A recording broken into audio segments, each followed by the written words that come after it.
আসসালামু আলাইকুম, সবাইকে স্বাগতম। প্রিয় শিক্ষার্থী বন্ধুরা, আজকে আমি আইসিটি বিষয়ের এই যে ওয়েব ডিজাইন বা এইচটিএমএল সম্পর্কিত চতুর্থ অধ্যায়ের প্রায় 100টি এমসিকিউ প্রশ্ন খুব সহজভাবে আলোচনা করার চেষ্টা করব। তো আলোচনায় আছে আমি মোহাম্মদ সিরাজুল ইসলাম। চলো শুরু করে যাক। একটু দ্রুত বলবো কারণ অনেকগুলি এমসিকিউ আজকে আলোচনা করব।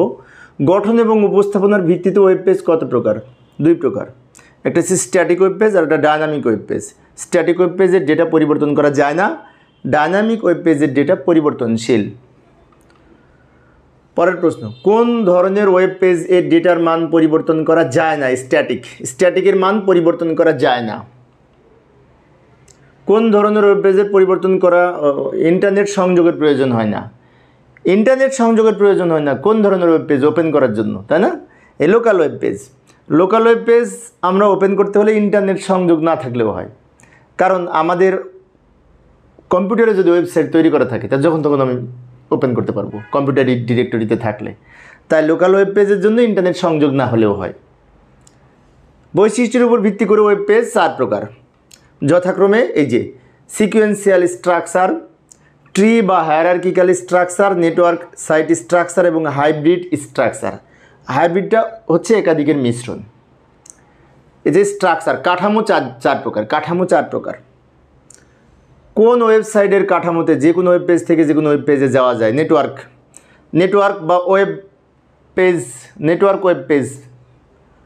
এখানে যে কোনো ওয়েব পেজ থেকে যে কোনো ওয়েব পেজে যাওয়া যায়। ওই অনেকটা ওই যে এর মতো, ওই যে ম্যাশ টোপোলজির মতো, অনেকটা ম্যাশ টোপোলজির মতো। 2 নম্বর অধ্যায়ে আমরা পড়েছি না টপোলজি। ওয়েব পেজ তৈরিতে নিম্নের কোন ভাষা ব্যবহার করা হয়? এইচটিএমএল। এইচটিএমএল এর পূর্ণরূপ hyper text markup language. HTML হলো কতগুলো মার্কআপ ট্যাগের সমষ্টি যা ব্যবহার করে ওয়েব পেজ তৈরি করা যায়। পরের প্রশ্ন, এইচটিএমএল কি একটু দেখি।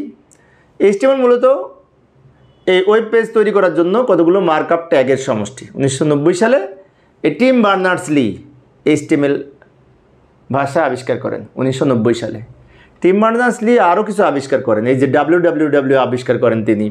তারপরে HTTP আবিষ্কার করে 1989 সালে। HTTP এর পূর্ণরূপ হচ্ছে hyper text transfer protocol. HTTP আবিষ্কার করেছেন। www ওয়ার্ল্ড ওয়াইড ওয়েব এটা আবিষ্কার করেছেন এবং এইচটিএমএল আবিষ্কার করেছেন টিম বার্নার্স-লি। এইচটিএমএল এর উদ্ভাবক টিম বার্নার্স-লি, এই যে তিনি আবিষ্কার করেন 1990 সালে এইচটিএমএল আবিষ্কার করেন। তো আমি প্রশ্ন পড়ছি আর সঠিক উত্তরটা বলছি সময় সেভ করার জন্য, কারণ 100টি প্রশ্ন আলোচনা করবো, অনেক সময় লাগবে, সেই জন্য সময় সেভ করার জন্য একটু দ্রুত বলছি। www এটা আমরা সবাই পারি, world wide web. World wide web, এখানে ওই ওয়াইডটা আগে আছে তা হবে না, ওয়ার্ল্ড ওয়াইড ওয়েব মনে রাখবে এটা। কত সালে www আবিষ্কার হয়? ওই 1989 সালে। আর এইচটিএমএল আবিষ্কার হয় 1990 সালে। প্রতিটি ওয়েবসাইটের ঠিকানার শুরুতে কি থাকে? HTTPS থাকে। এই যে আমি একটা ঠিকানা লিখলাম, HTTP প্রোটোকল থাকে প্রথমে। প্রত্যেকটা আমি ওয়েবসাইটে একটা লিখতে গেলেই অ্যাড্রেস বারে অটোমেটিক HTTP চলে আসে। HTTP এর পূর্ণরূপ hyper text transfer protocol. Hyper text transfer protocol সহজ, তাই দ্রুত বললাম। HTML ট্যাগের চিহ্ন এই যে angle bracket, left angle bracket, right angle bracket. HTML এর আমরা এই যে HTML শুরুতে এটা লেফট অ্যাঙ্গেল ব্র্যাকেট, এটা right angle bracket, left angle bracket এবং রাইট অ্যাঙ্গেল ব্র্যাকেট। এবং ওপেনিং ক্লোজিং লেখার সময় ক্লোজিংয়ে ফরওয়ার্ড স্ল্যাশ ব্যবহার করা হয়, এই স্ল্যাশ ব্যবহার করা হয়, তাহলে এই প্রতীক ব্যবহার করা হয় HTML ট্যাগ লেখার জন্য। HTML editor software Notepad, WordPad, Notepad plus plus, Dreamweaver, এগুলো হচ্ছে HTML কোড লেখার জন্য সফটওয়্যার। এবিসিতে ক্লিক করলে কোনো ওয়েবসাইটে এই গুগলের এই ঠিকানায় প্রবেশ করবে, তাহলে কোন ট্যাগটা ব্যবহার করতে হবে? তার মানে লিঙ্ক এর জন্য এই ট্যাগ ব্যবহার করতে হবে। এই ট্যাগ লিঙ্ক তৈরি করতে ব্যবহার করতে হয়। যেমন আমরা এখানে এই ঠিকানাটা লিখব, তার আগে এই অ্যাট্রিবিউট হিসাবে এর href লিখব, তাহলে আমাদের গঠনটা হবে এ ট্যাগ href সমানে এই ঠিকানা, তারপরে লাস্টে এ ট্যাগ ক্লোজ, আর এই এবিসিটা মাঝখানে লিখব কন্টেন্ট হিসেবে। তার এবিসিতে ক্লিক করলে আমরা এই ঠিকানায় প্রবেশ করতে পারবো। যে ঠিক এই লিঙ্ক তৈরি করতে হবে, হাইপার লিঙ্ক তৈরি করার জন্য এ ট্যাগ ব্যবহার করতে হয়। এ ট্যাগ হচ্ছে অ্যাঙ্কর ট্যাগ। হেডিং ট্যাগ কয়টি? 6টি। H1 থেকে H6, H1 থেকে H6 6 ধরনের হেডিং আছে। H1 এর সবচেয়ে বড় হেডিং হয়, H6 এর সবচেয়ে ছোট হেডিং হয়। H1 কিন্তু বড়, H6টা ছোট। হেডিং সবচেয়ে বড় এবং সবচেয়ে ছোট। সবচেয়ে বড় 6 H1, সবচেয়ে ছোট H6। এটা সবচেয়ে বড় H1, সবচেয়ে ছোট হেডিং H6। 1 বড়, H সবচেয়ে ছোট। কোন ট্যাগ সবচেয়ে বড় হেডিং প্রকাশ করে? H1। এটা সহজ ছিল। এই যে আন্ডারলাইন করার জন্য ইউ ট্যাগ ব্যবহার করতে হয়। এই যে কোন ট্যাগ ব্যবহার করতে হয়? এই আন্ডারলাইন করার জন্য ইউ ট্যাগ ব্যবহার করতে হয়, ইউ ট্যাগ।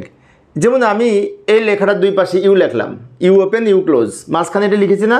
এখন এটার আউটপুট যদি দেখতে চাই তাহলে আন্ডারলাইন হবে, আন্ডারলাইন হবে। ইন্টারনেটে ওয়েব পেজ সমূহ ব্রাউজ করার জন্য কি ব্যবহার করা হয়? কোন প্রোটোকল দরকার হয়? HTTP।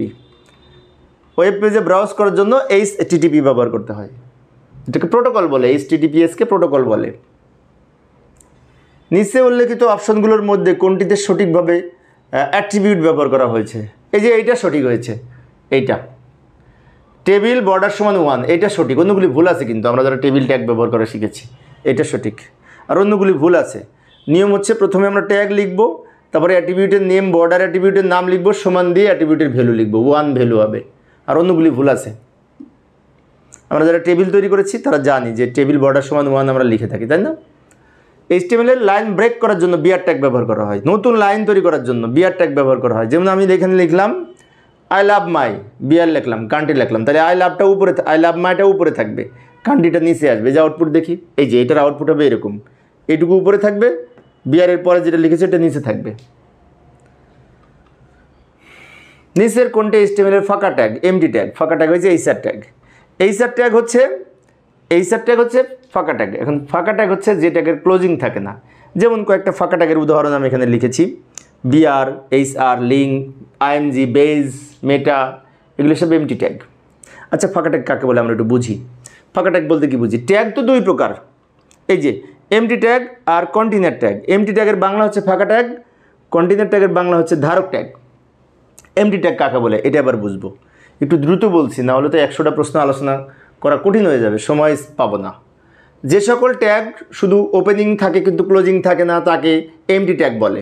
ওপেনিং থাকে ক্লোজিং থাকে না তাকে এমটি ট্যাগ বলে। যেমন BR, HR, link, IMG, base, আরও আছে, তবে এমটি ট্যাগের সংখ্যা কম।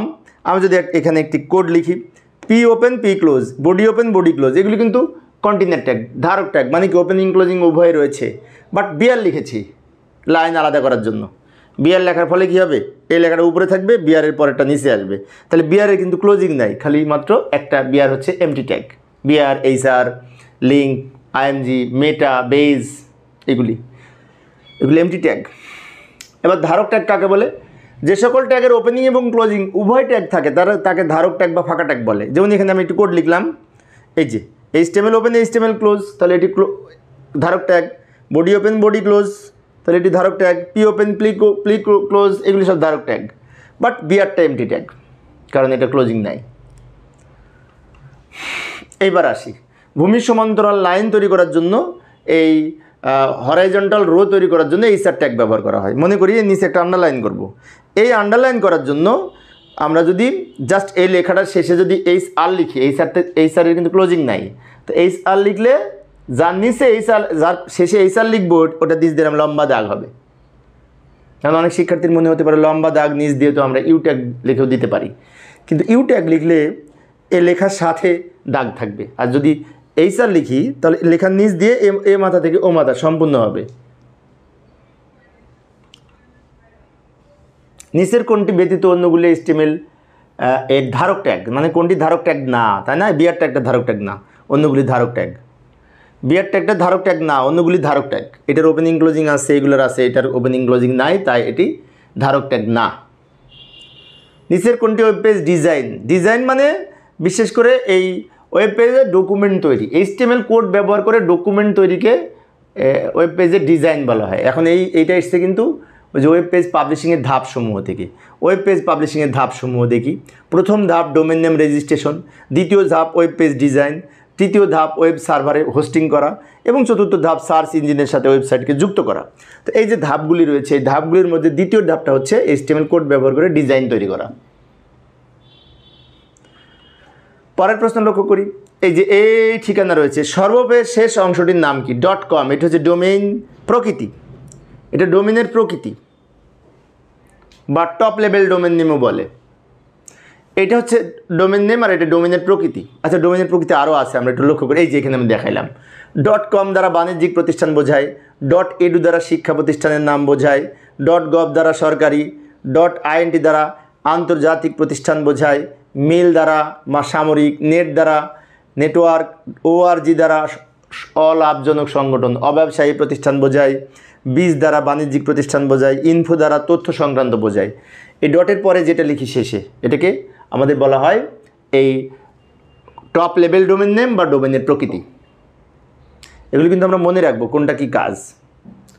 একটি আইপি অ্যাড্রেস প্রকাশের জন্য মোট কয়টি অক্টেট থাকে? 4টি অক্টেট থাকে। অক্টেট কি? অক্টেট হচ্ছে 8 বিট নিয়ে, 8টা করে বিট নিয়ে। আইপি অ্যাড্রেস দুই ধরনের, IPv4, IPv6।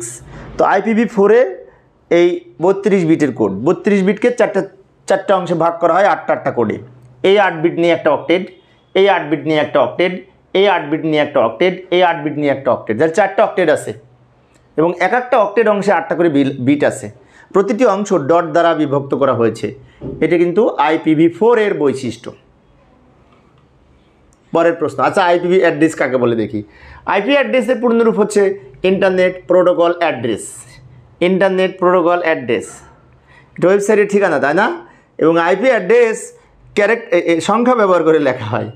আইপি অ্যাড্রেস ওয়েবসাইটের ঠিকানা, আবার ডোমেন নেমও ওয়েবসাইটের ঠিকানা।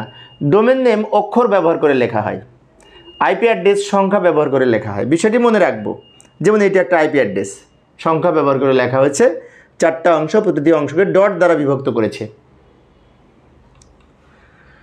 পরের প্রশ্ন, আইপি অ্যাড্রেস কত প্রকার? 2 প্রকার সাধারণত, IPv4, IPv6। আপাতত IPv4 হচ্ছে ইন্টারনেট প্রোটোকল ভার্সন 4, IPv6 হচ্ছে ইন্টারনেট প্রোটোকল ভার্সন 6। IPv4 হচ্ছে 32 বিটের, IPv6 হচ্ছে 128 বিটের। 128 বিটের। ওপেনিং ট্যাগ থেকে ক্লোজিং ট্যাগ পর্যন্ত সম্পূর্ণ অংশকে কি বলে? HTML এলিমেন্ট বলে। HTML এলিমেন্ট বা HTML এর উপাদান বলে। এই যে লক্ষ্য করি, এই পি থেকে শুরু করে ক্লোজিং পি পর্যন্ত opening tag, content, closing tag সম্পূর্ণ অংশটাকে বলা হয় HTML এলিমেন্ট বা HTML এর উপাদান। HTML এলিমেন্ট বলে সম্পূর্ণ অংশটাকে, এটাকে পি এলিমেন্ট বলে। P element. HTML এলিমেন্ট কি? HTML এলিমেন্ট হচ্ছে এই কিছু নিয়মকানুন রয়েছে ওই HTML লেখার ক্ষেত্রে। Opening tag, content, closing tag সম্পূর্ণ অংশ opening tag, content, closing tag সম্পূর্ণ অংশ নিয়ে যে অংশ, এটাকে HTML এলিমেন্ট বলে। সব কিছুকে নিয়ে ওপেনিং ট্যাগ থেকে ক্লোজিং ট্যাগ পর্যন্ত সম্পূর্ণটা হচ্ছে HTML এলিমেন্ট বা উপাদান। পরের প্রশ্ন, URL এর কোনটি প্রকাশ করা হয়? URL এর মাধ্যমে এই ঠিকানা প্রবেশ করা হয়। URL এর মাধ্যমে, যে আমি এখানে একটি URL উপস্থাপন করলাম, এটা একটা ওয়েবসাইটের ঠিকানা, দ্যাট ইজ URL। এবং URL এর সাথে ডোমেন নেমের মিল আছে। ডোমেন নেম URL এর মধ্যে অন্তর্ভুক্ত থাকে। ডোমেন নেম ওয়েবসাইটের ঠিকানা, URL ওয়েবসাইটের ঠিকানা, কিন্তু URL এর মধ্যে এই প্রোটোকলও থাকে। URL কাকে বলে লক্ষ্য করি। আমি একটু দ্রুত লিখে দিলাম সময় সেভ করার জন্য। URL এর পূর্ণরূপ ইউনিফর্ম রিসোর্স লোকেটর। এটি এমন একটি প্রযুক্তি যার মাধ্যমে ওয়েবসাইটের ঠিকানা শনাক্ত করা হয়। URL এর মধ্যে যেমন HTTP থেকে শুরু করে ABD পর্যন্ত সম্পূর্ণ অংশের HTTP হচ্ছে প্রোটোকল, www হচ্ছে হোস্ট নেম, ঢাকা বোর্ড এটা হচ্ছে ডোমেইন নেম, এটা হচ্ছে টপ লেভেল ডোমেইন নেম, লাস্টে BD দেশের নামের সাথে সংকেত থাকে দেশের নামের, এটাকে বলা হয় BD। বাংলাদেশের BD কান্ট্রি কোড। তো টোটালটা কিন্তু URL, এবং URL এর মধ্যে এই অংশগুলি রয়েছে। HTML এর সিনট্যাক্স, লিঙ্ক সিনট্যাক্স হলো AHREF। এখানে HREF দ্বারা হাইপারলিঙ্ক রেফারেন্স বোঝায়।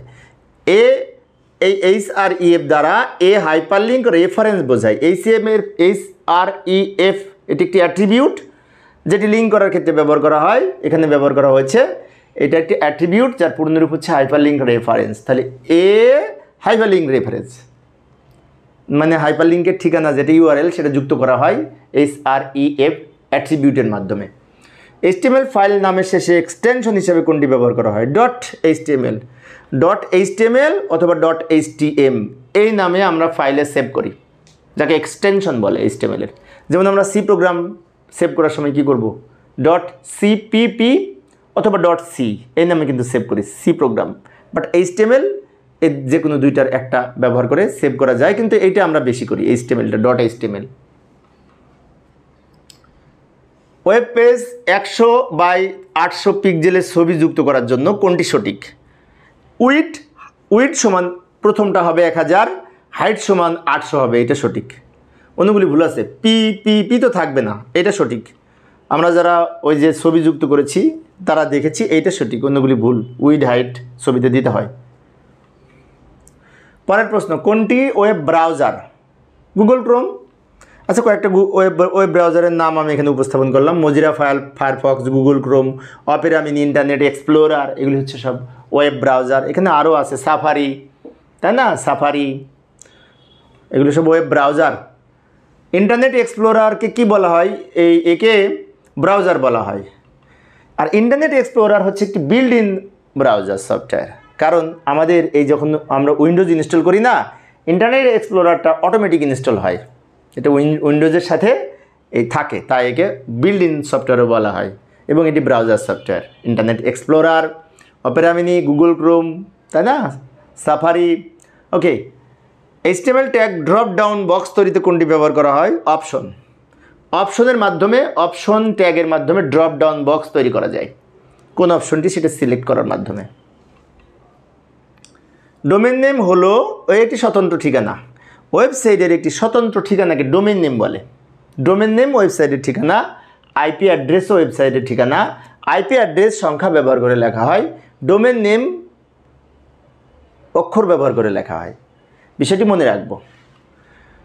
পরের প্রশ্ন, নিচের কোনটি CSS এর পূর্ণরূপ? Cascading style sheet. Cascading style sheet, cascading style sheet, এখানে শিট স্টাইল আছে, ভুল আছে। ক্যাসকেডিং স্টাইল শিট CSS এর পূর্ণরূপ। আচ্ছা, CSSটা হচ্ছে ওয়েবসাইটকে সাজানোর জন্য, স্টাইল দেওয়ার জন্য CSS ব্যবহার করা হয়। আর ওয়েবসাইটের কাঠামো তৈরির জন্য HTML ব্যবহার করা হয়। যেমন আমরা যদি এই স্টাইল ট্যাগ, এটি একটি কিন্তু এই CSS এ ব্যবহার করা হয়। স্টাইল ট্যাগ ব্যবহার করে আমরা এই কোনো ওয়েব পেজকে বিশেষ করে স্টাইল দিতে পারি। এবং যেমন লক্ষ্য করি HTML ওপেন, এই যে স্টাইল, মাঝখানে পিকে আমরা একটা এখানে প্রপার্টি সেট করেছি। ফলে এখানে আমি এই পি এর মধ্যে যতগুলি ভালো করে লক্ষ্য করি, এখানে 1 2 3 4টা পি লিখেছি, পি ট্যাগ 4 বার ব্যবহার করেছি। কিন্তু পি ট্যাগকে আমি কমান্ড দিয়েছি পি কালার রেড স্টাইল ট্যাগের মধ্যে। ফলে কি হচ্ছে, আউটপুট দেখার সময় যতগুলি পি লিখব সবগুলোর কালার এরম রেড হবে।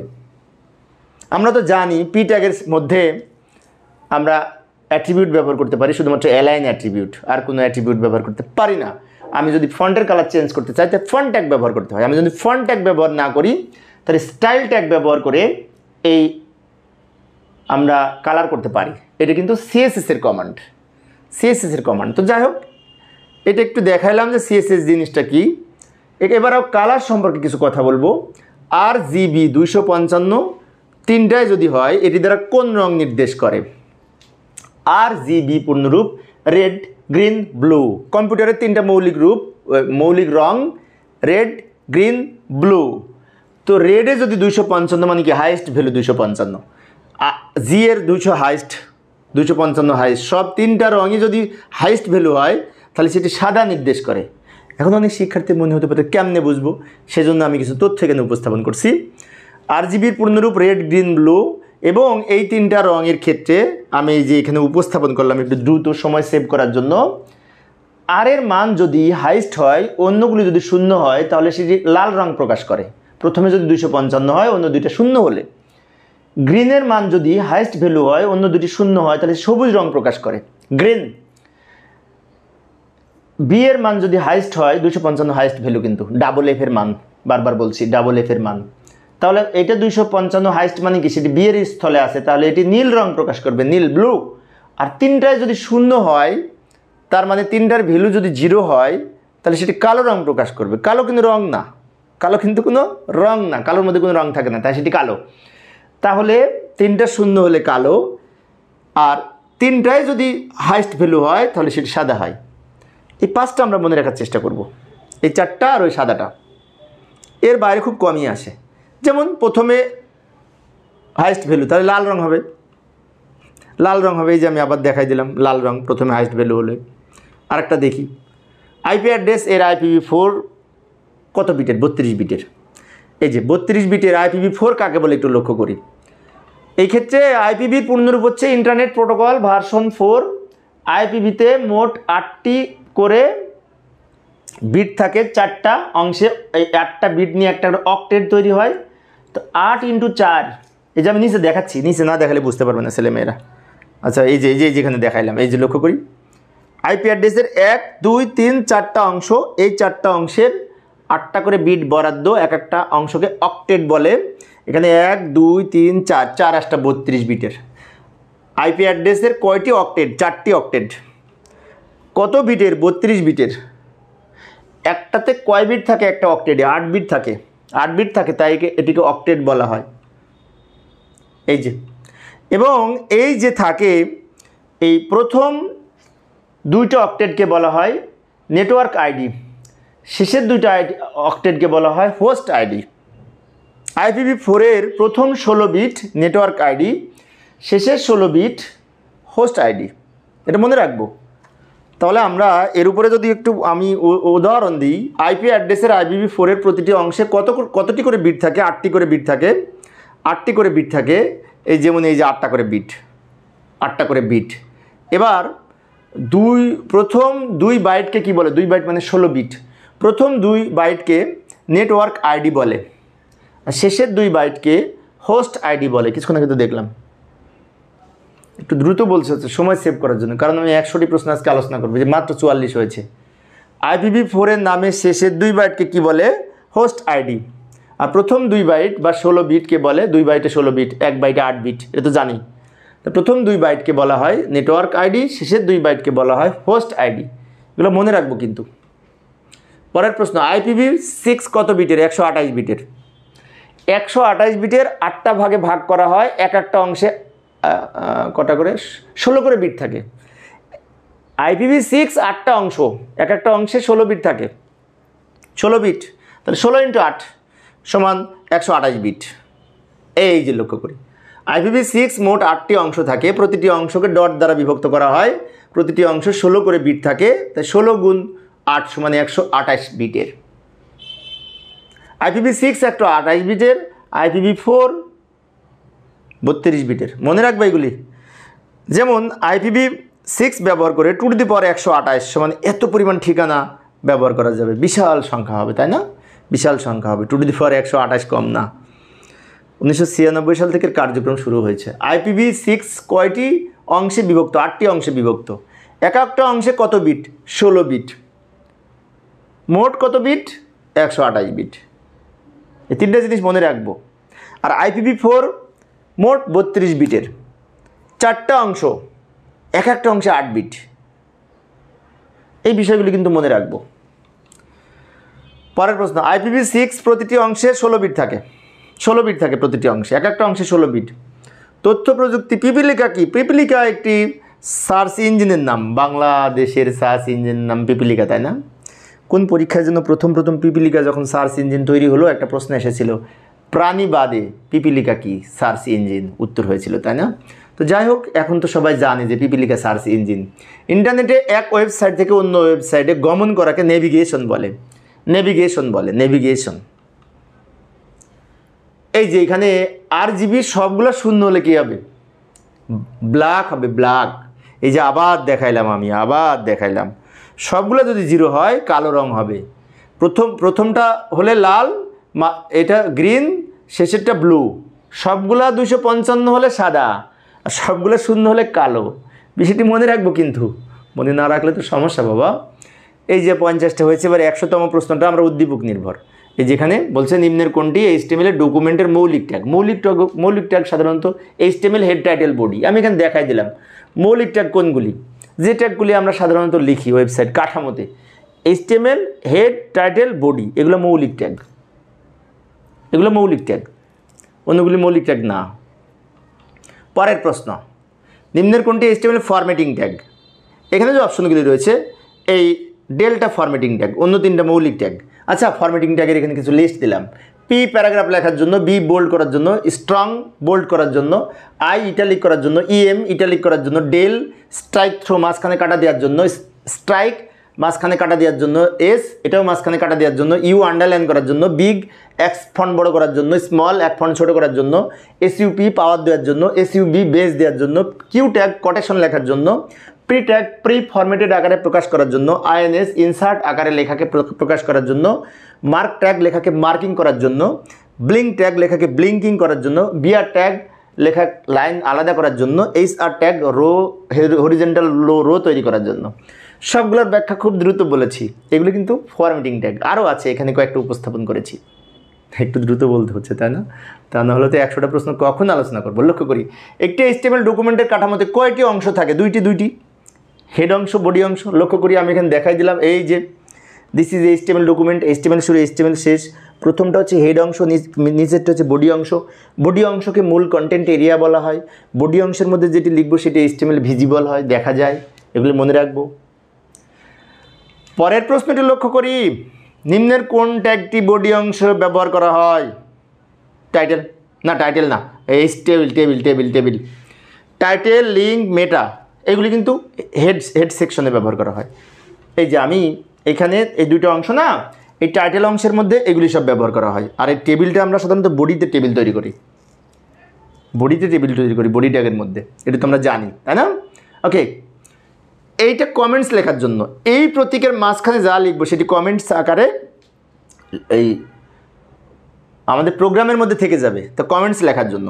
এবং কমেন্টসে আমরা লিখবো, যেমন এখানে আমি লিখলাম, এইটা প্রথমে লিখলাম, এটা শেষে লিখলাম, মাঝখানে লিখলাম দ্য ক্যাপিটাল অফ বাংলাদেশ। তো এই যে কমেন্টস লিখলাম, এটা কমেন্টস লেখার প্রতীক। এই কমেন্টসটা কিন্তু আউটপুটে ভিজিবল হবে না, কারণ ব্রাউজার কমেন্টস এই প্রতীক ব্যবহার করে যেগুলো আমরা লিখব সেটি ব্রাউজার এড়িয়ে চলে, সেটা ব্রাউজার আউটপুট আকারে দেখা যায় না। এটা ব্যাক এন্ডের কাজ, প্রোগ্রামের ভিতরে থাকবে কিন্তু দেখা যাবে না আউটপুটে। কমেন্টসে যা লিখব, কমেন্টস লেখার প্রতীক এই মাঝখানে, এখানে যে কন্টেন্ট লিখবো সেটাই কমেন্টস আকারে প্রদর্শন করবে, মানে কি ভিতরে থেকে যাবে। এটা ব্যাক এন্ডের কাজ। HTML ডকুমেন্ট নির্দেশ করার জন্য নিম্নের কোন ট্যাগ ব্যবহার? ডকুমেন্ট লেখার জন্য ডক টাইপ HTML পূর্ণরূপ হচ্ছে ডকুমেন্ট টাইপ HTML।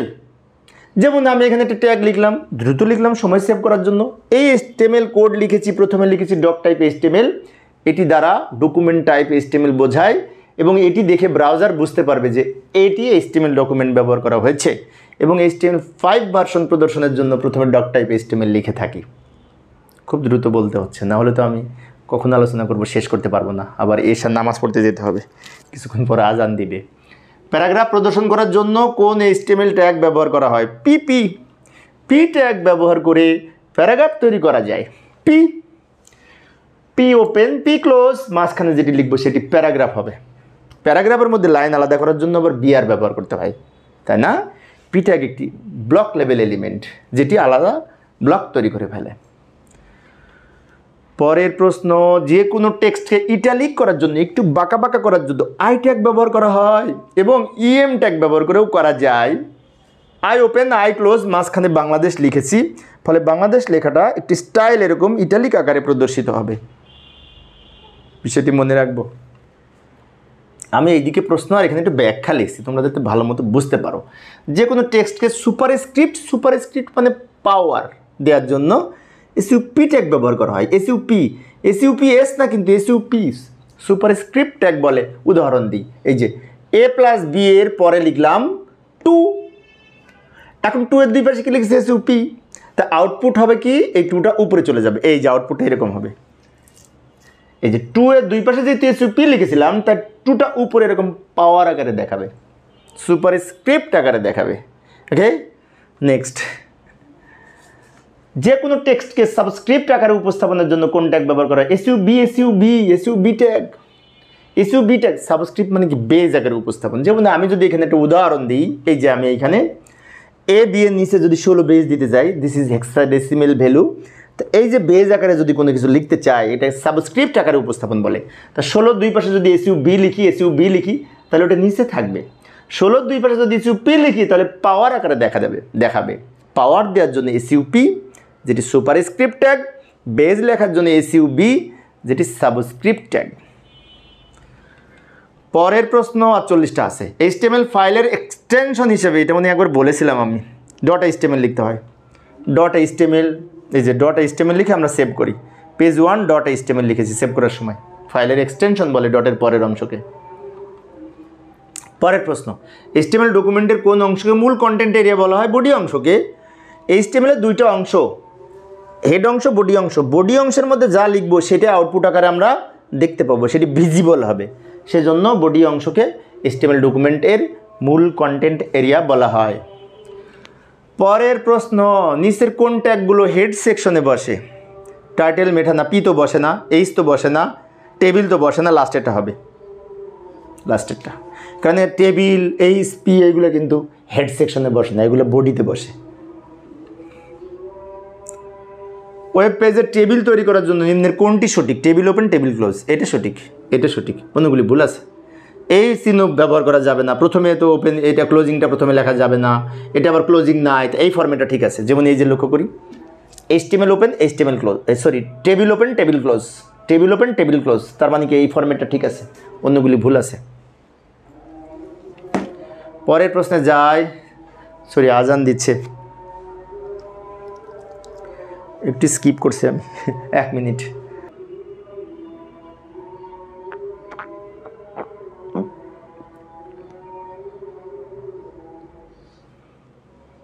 আজান শেষ, আমরা এখন পরের প্রশ্নটা পড়ি।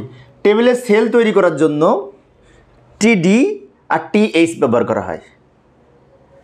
টিডি আছে এখানে, তা টিডি উত্তর হবে। এই যে লক্ষ্য করি, টেবিলে সেল, যেমন আমি টিআর ওপেন, টিআর ক্লোজ, এখানে টিডি লিখেছি, TR open, TR close. TR হচ্ছে টেবিল রো, টেবিলের রো তৈরি করার জন্য টিআর ট্যাগ ব্যবহার করা হয়। টেবিলের ভিতরে পাশাপাশি খোপ তৈরি করার জন্য, সেল তৈরি করার জন্য টিডি ব্যবহার করা হয়। অবশ্য প্রথম সেলটা তৈরি করার জন্য অনেক সময় আমরা হেডিং আকারে সেল যদি তৈরি করতে চাই তাহলে সেখানে আবার টিএইচ লিখি, তাই না? তো টিডি দ্বারা টেবিলের সেল তৈরি করা হয়। টিডি দ্বারা টেবিল ডেটা বোঝায়, টিডি কিন্তু টেবিল ডেটা।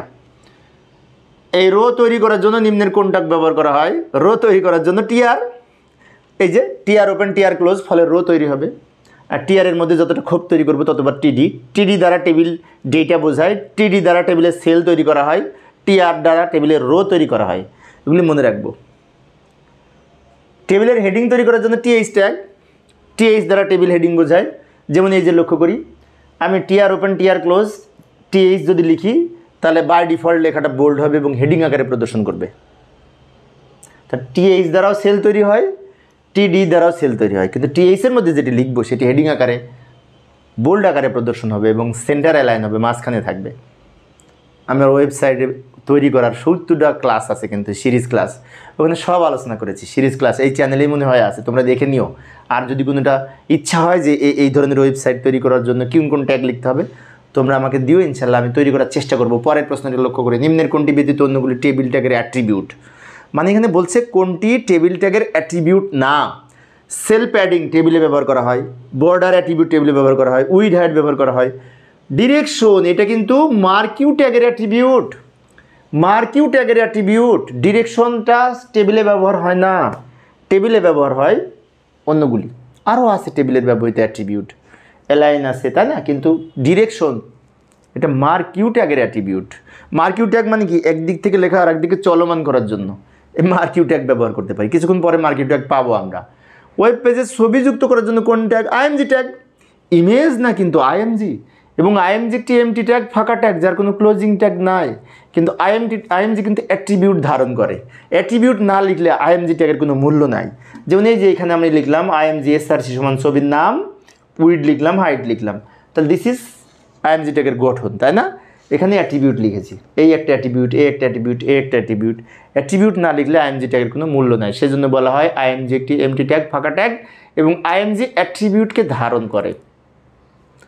ছবি যুক্ত করার জন্য আইএমজি ট্যাগ ব্যবহার করা হয়, বিষয়টি মনে রাখবে। ইমেজ ট্যাগ বলে এটিকে। ওয়েব পেজের লেখা বোল্ড আকারে প্রদর্শন করার জন্য স্ট্রং ট্যাগ ব্যবহার করা হয়। এখন অনেক শিক্ষার্থীর মনে হতে পারে বোল্ড করার জন্য তো আমরা বি ট্যাগও ব্যবহার করি। হ্যাঁ, বি আর স্ট্রং দুইটার কাজ এক। বি ট্যাগ আর স্ট্রং ট্যাগ দুইটার কাজ এক। যেমন এই যে B open, B close, strong open, strong close, তাহলে বিউ ব্যবহার করা যায়, স্ট্রং ব্যবহার করা যায় বোল্ড করার জন্য। বিষয়টি মনে রাখবো। এ ট্যাগের অ্যাট্রিবিউট কোনটি? HREF।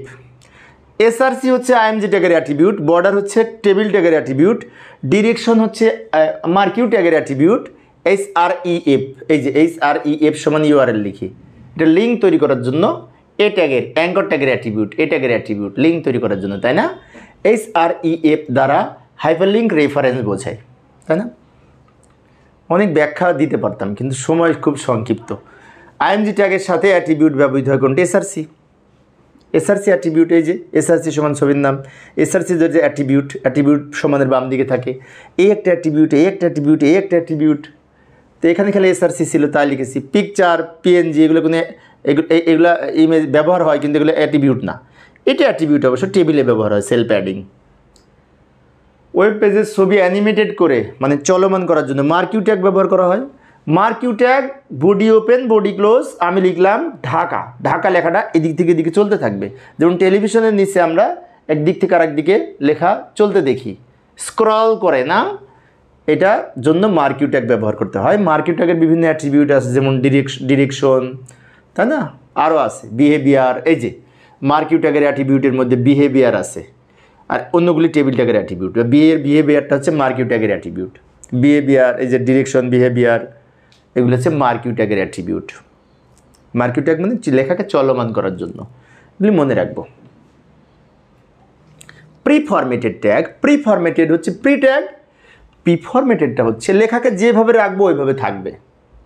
লেখার উপরে এবং নিচে যদি প্রি লিখি তাহলে ওই বেচারা লেখা ওইভাবেই থাকবে, কোনো চেঞ্জ হবে না, ফরম্যাট ঠিক থাকবে। যেমন লক্ষ্য করি, আমি প্রি ওপেন, প্রি ক্লোজ লিখলাম, আর এইখানে কি ফাঁকা ফাঁকা দিয়ে লিখলাম, নিজের মতো সাজাইলাম, সিরিয়াল নাম্বার, প্রোডাক্ট নেম। তো এইখানে কি আমরা কি একটি স্পেস দিয়ে লিখেছি না? তো এই রকমেরই যদি আমি আউটপুট পেতে চাই, প্রথমেও লিখব প্রি, শেষেও লিখব pre, that is pre formatted tag. তো আউটপুট আমরা সেম পাবো, কোনো পরিবর্তন হবে না। কিন্তু আমি যদি প্রথমে পি লিখি, শেষে পি লিখি, তাহলে সব লেখাগুলো এলোমেলো হয়ে এক লাইনে হয়ে যাবে। সেজন্য প্রিফরম্যাটেড লিখলে, প্রিফরম্যাটেড আকারে প্রি ট্যাগ ব্যবহার করলে লেখার ফরম্যাট ঠিক থাকবে, চেঞ্জ হবে না। HTML এর কতগুলো ড্যাশের সমষ্টি, ট্যাগের সমষ্টি। HTML হলো কতগুলো মার্ক আপ ট্যাগের সমষ্টি। HTML এর পূর্ণরূপ hyper text mark up language, যেটি টিম বার্নার্স-লি 1990 সালে আবিষ্কার করেন। কন্টিনার ধারক ট্যাগ যার ওপেনিং ক্লোজিং থাকে, তা কোনটির ওপেনিং ক্লোজিং থাকবে, তাই না? বি ট্যাগ বোল্ড করার ট্যাগ যার ওপেনিং ক্লোজিং উভয় রয়েছে, বাট লিঙ্ক ট্যাগ একটি এমটি ট্যাগ, HR একটি এমটি ট্যাগ, BR একটি এমটি ট্যাগ, বাট এটি হচ্ছে কন্টিনার ট্যাগ। কন্টিনার ট্যাগের বৈশিষ্ট্য ওপেনিং ক্লোজিং উভয় ট্যাগ থাকবে, ধারক ট্যাগ বলে বাংলায়, আর ইংরেজিতে কন্টিনার ট্যাগ বলে। নিম্নের কোন ট্যাগ শুধুমাত্র অ্যাট্রিবিউট বহন করে? এটা তুমি কিন্তু পারবে, আমি কয়েকবার বলেছি। IMG ট্যাগ শুধুমাত্র অ্যাট্রিবিউট ধারণ করে। IMG এখানে অ্যাট্রিবিউট ব্যবহার করেছি, এখানে অ্যাট্রিবিউট সমানের বাম পাশে এগুলো অ্যাট্রিবিউট।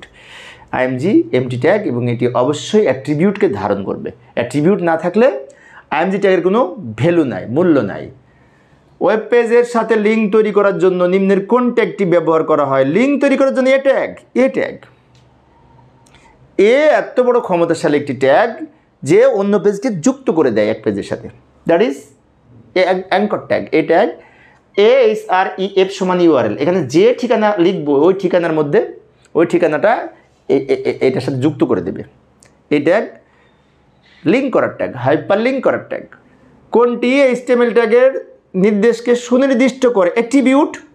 অ্যাট্রিবিউটের কাজ হচ্ছে ট্যাগের যে ডিফল্ট আউটপুট সেটাকে চেঞ্জ করে অন্য ফরম্যাটে, মানে অন্যভাবে অ্যাট্রিবিউটের মধ্যে যা লিখবো সেইভাবে উপস্থাপন করতে পারে, সুনির্দিষ্ট নির্দেশনা দিতে পারে। অ্যাট্রিবিউট হচ্ছে ওয়েব পেজকে বৈশিষ্ট্যমণ্ডিত করার জন্য আমরা অ্যাট্রিবিউট ব্যবহার করে থাকি। যেমন আমি যদি একটা অ্যাট্রিবিউটের উদাহরণ দিই, এই যে ব্যাকগ্রাউন্ডটা আমি এরকম সবুজ করতে চাই, তাহলে আমি যদি অ্যাট্রিবিউট ব্যবহার করি, এই যে লক্ষ্য করি, তা আমরা সাধারণত একটু আমি লিখে দিলাম দ্রুত সময় সেভ করার জন্য, বডি ওপেন, বডি ক্লোজ। মাঝখানে যা লিখবো, ব্যাকগ্রাউন্ডটা তো সাদা হয়, লেখা কালো হয়, এটা তো স্বাভাবিক।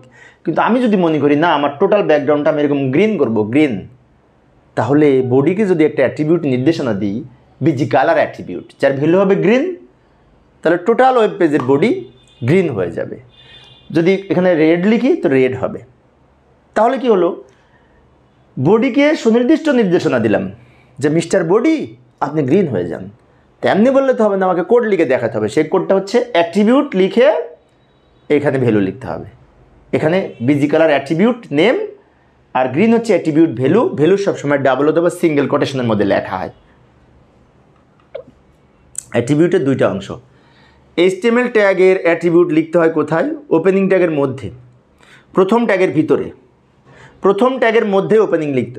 যেমন এই যে লক্ষ্য করি এ ওপেন এ ক্লোজ, তাই এটাও তো ক্লোজিং ট্যাগ, কিন্তু আমি অ্যাট্রিবিউট লিখলাম SREF, এটা একটা অ্যাট্রিবিউট। কোথায় লিখলাম? ওপেনিং ট্যাগের সাথে লিখলাম, কিন্তু ওপেনিং ট্যাগের মধ্যে লিখেছি, কিন্তু সেজন্য বলছে প্রথম ট্যাগের মধ্যে বা ওপেনিং ট্যাগের মধ্যে, যাই বলি না কেন। এক উদ্দীপক নির্ভর প্রশ্ন, এখানে একটু উদ্দীপক আছে, এটার আউটপুট এখানে কোনটা হবে? এখানে কিন্তু SUB আছে, তো SUB মানে কি? সাবস্ক্রিপ্ট আকারে প্রদর্শন করবে, বেজ আকারে প্রদর্শন করবে। তাহলে এম এর পাশে বেজ আকারে 3 থাকবে, এই যে এটা ঠিক আছে, এটা ঠিক আছে, কারণ সাব লেখার কারণে নিচে থাকবে, নিচে থাকবে, এম এর পরেই থাকবে, কিন্তু তাই ডিটা শেষে থাকবে, এটা সঠিক। এখানেও কিন্তু বেজ আছে, কিন্তু শেষে আছে, শেষে না, এম এর সাথে থাকবে। পরের প্রশ্নটি লক্ষ্য করি, এখানে কোনটি সঠিক আউটপুট? SUP, এম এর পরে 3 দুই পাশে SUP লিখেছি, মানে কি M পাওয়ার 3 হবে, এটা সঠিক হবে। সুপারস্ক্রিপ্ট আকারে দেখাবে, পাওয়ার আকারে দেখা যাবে এই SUP ট্যাগ ব্যবহার করলে। পরের প্রশ্ন, এটা উদ্দীপক নির্ভর প্রশ্ন। এখানে বলছে P ওপেন P ক্লোজ, এখানে P কে আমরা অ্যালাইন অ্যাট্রিবিউট ব্যবহার করেছি। হোয়াট চিহ্ন আছে এখানে, হোয়াট চিহ্ন কি বসবে? তো হোয়াট চিহ্ন এখানে সেন্টার হতে পারে, রাইট হতে পারে, লেফট হতে পারে। অ্যালাইনের ভ্যালু হচ্ছে রাইট, লেফট, সেন্টার। এখানে সেন্টার আছে, লেফট আছে, কোনটা সঠিক হবে? এটাও সেন্টার, এটাও সেন্টার, কিন্তু এই লেফট এই দুটো ঠিক নাই, কারণ ভ্যালু লিখতে হলে ডাবল কোটের মধ্যে লিখতে হবে। তার মানে এই সেন্টারটা ঠিক, এইটা ঠিক, এটা ভুল, কারণ ডাবল কোটের মধ্যে লিখতে হবে।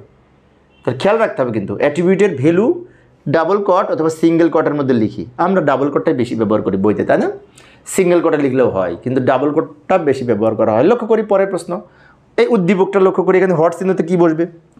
HTML open HTML close, P open P close, body open body close, this is body হবে, বডি হবে। এখন বডি তো সবটাই বডি, তো কোনটা ঠিক?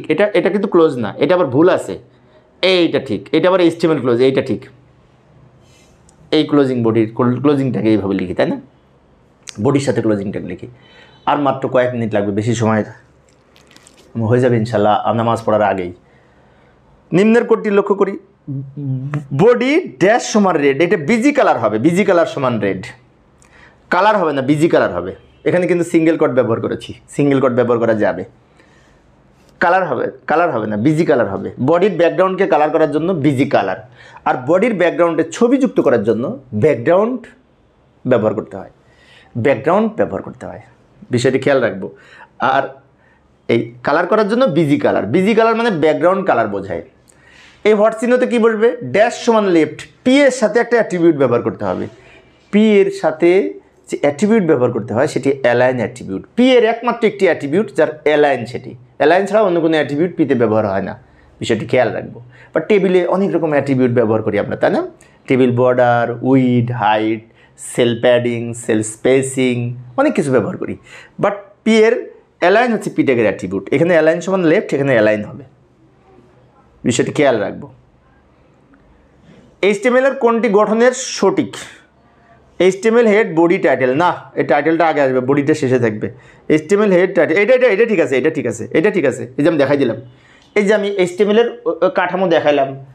HTML open HTML close, head open head close, title open title close, body open body close. এখন উপর থেকে যদি সাজাই HTML head title body, HTML head title body, এটা হচ্ছে পর্যায়, বিষয়টি খেয়াল রাখবো। অনেক আলোচনা করলাম আজকে। স্ট্যাটিক ওয়েব পেজ তৈরিতে ব্যবহার হয় HTML, CSS, PHP তো ডাইনামিক করার জন্য, PHP হচ্ছে ডাইনামিক করার জন্য ব্যবহার করা হয়। আর HTML আর CSS দিয়ে আমরা স্ট্যাটিক ওয়েব পেজ তৈরি করতে পারি। 1 আর 3 সঠিক উত্তর। স্ট্যাটিক ওয়েব পেজ এর বৈশিষ্ট্য হচ্ছে ওয়েব পেজ কন্টেন্ট অনির্দিষ্ট থাকে না, অনির্দিষ্ট থাকে না, নির্দিষ্ট থাকে, ফিক্সড থাকে, দ্যাট ইজ স্ট্যাটিক থাকে। তাহলে এইটা উত্তর হবে। দ্রুত লোড হয়, স্ট্যাটিক ওয়েব পেজ খুব দ্রুত লোড হয়, কারণ পরিবর্তন করতে হয় না, যা আছে বেচারা তাই দেখায়। সার্চ ইঞ্জিন হলো গুগল, ইয়াহু। মোজিলাটা হচ্ছে web browser, not search engine. এই দুইটা সার্চ ইঞ্জিন, গুগল, ইয়াহু, এগুলো সার্চ ইঞ্জিন। একাত্তিন উত্তর। আর এখনও 9টা আছে, লক্ষ্য করি। ওয়েব ব্রাউজার হলো Google Chrome, safari. YouTube web browser না, এটা হচ্ছে ওয়েবসাইট একটা। তাহলে 1 আর 2 উত্তর। Google Chrome, internet explorer, Opera mini, Mozilla Firefox, safari, এগুলি হচ্ছে এই ওয়েব ব্রাউজার সফটওয়্যার। ব্যাখ্যা বিশ্লেষণ বিস্তারিত করতে গেলে অনেক সময় লাগে, কিন্তু সময় পাচ্ছি না। একটু ওয়েবসাইটের অংশ হলো সার্ভার আর ক্লায়েন্ট, ডকুমেন্ট না। সার্ভার আর ক্লায়েন্ট এই দুটো ওয়েবসাইটের অংশ। ওয়েবসাইটের সাথে সার্ভারের সম্পর্ক আর ক্লায়েন্টের সম্পর্ক, এই দুইজন হলে ওয়েবসাইট চলে, ডকুমেন্ট না। ইউআরএল এর অংশ হলো প্রোটোকল নেম, হোস্ট নেম না, ডিরেক্টরি নেমটা না, এই দুইটা। এখন অনেক শিক্ষার্থীর মনে হতে পারে ডাইরেক্টরি নেমটা কি? ডাইরেক্টরি নেম হচ্ছে আমার কম্পিউটারের যে ড্রাইভ। তো কম্পিউটারের ড্রাইভ তো আমার ইউআরএলের সাথে সম্পর্ক না, আমি তো মোবাইল থেকেও আমি ব্যবহার করতে পারি। তাহলে সেই ক্ষেত্রে দুইটা জিনিস যুক্ত, সার্ভার আর আমি হলাম হোস্ট। আমি হলাম কি হোস্ট নেম আর প্রোটোকল, এই দুটো দরকার, ডাইরেক্টরি নেম দরকার নেই। 95-96 এটা উদ্দীপক নির্ভর পড়ে গেলাম, সময় লাগবে। তমালের তৈরিকৃত ওয়েবসাইটটি লোডিং হওয়ার পরেও ডেটার মান পরিবর্তন করতে পারছে না। পরিবর্তন হচ্ছে না মানে স্ট্যাটিক ওয়েব পেজ। এটি এই সমস্যার সমাধানের জন্য তিনি তাকে কয়েকটি ভাষা পরামর্শ দিলেন, মানে ডাইনামিক করতে হবে। তো প্রশ্নটি তৈরিকৃত কোন ধরনের? স্ট্যাটিক বলেই তো বেচারা পরিবর্তন করতে পারতেছে না, নট পরিবর্তনশীল, ফিক্সড। পরবর্তী প্রশ্ন, ওয়েব পেজের সমস্যার সমাধানের জন্য উপযোগী ভাষা হলো, পেজটাকে ডাইনামিক করতে হবে। ASP লাগবে, PHP লাগবে, জাভাস্ক্রিপ্ট লাগবে, বেচারা সবগুলাই লাগবে। ডাইনামিক করতে হলে CSS লাগবে, HTML লাগবে, এগুলিও লাগবে। এমনি ডাইনামিক হবে না, তাই না? ডাইনামিক করতে হলে অনেক ভাষা লাগবে।